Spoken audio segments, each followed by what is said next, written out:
okay. This is not normally the kind of videos I do.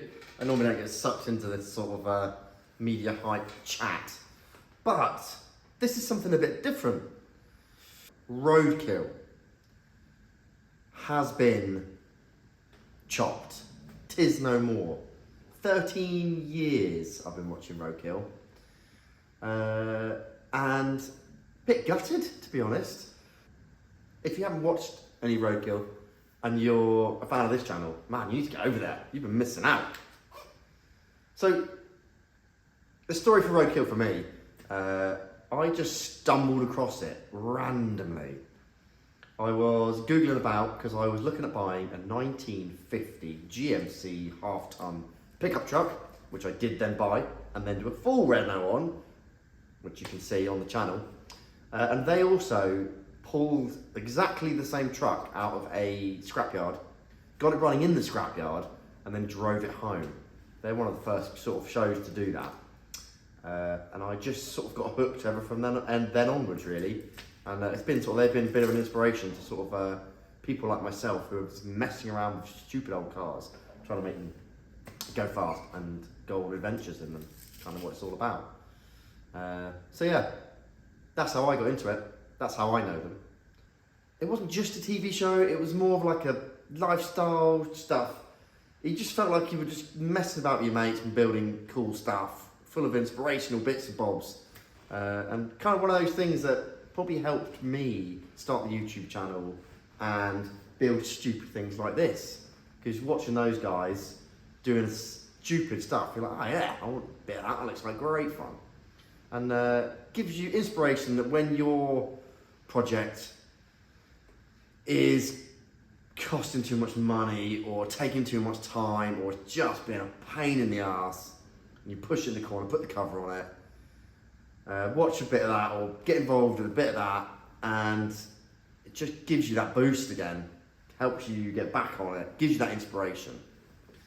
It was great for that. I was lucky enough to actually meet the guys from Roadkill. They came over to the UK. They were supposed to film an episode here with the dragster Rolls Royce, but for whatever reasons it never worked out. But they invited a few people to go up to have a big meet up country somewhere. I forget where it was. It was at the brake pad place, EPCE. Anyway, so I was invited to go up there. I buzzed up there in my old GMC 1950, which I did a full build on. If you haven't seen the GMC, man, you've missed out. Get onto the channel, go back, check out the playlist. That thing was badass. Anyway, I was invited up there with the old GMC and met Freiberger, met Dulwich. Unfortunately, Finnegan wasn't there. But man, what a great time, what good people. It was an amazing day. And I got this t-shirt, they gave me a t-shirt. I'm wearing it now. So yeah, a bit gutted really. The more annoying thing about it, I think, is probably why it shut down. And don't hold me to all this information, okay, because I'm no guru. But what I believe has happened is Roadkill was part of the motorTrend TV umbrella, which had kind of come out of the old magazines. They started doing a bit of telly, and they also did a few bits of YouTube stuff. And the guys got together and decided to, on YouTube, as part of Hot Rod magazine, just do a stupid little video of going and collecting a car and sort of trying to hash it together and get on the road. And from there it just built.